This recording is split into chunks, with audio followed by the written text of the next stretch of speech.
Berk'cim, şimdi Asiye ablanın oradayız, Kamin Kafe'deyiz ve Nankör Kedi'yi dinliyoruz.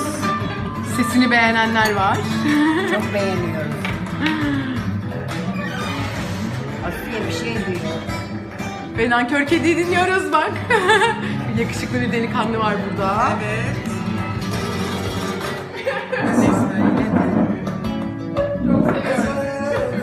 Çok seviyoruz seni.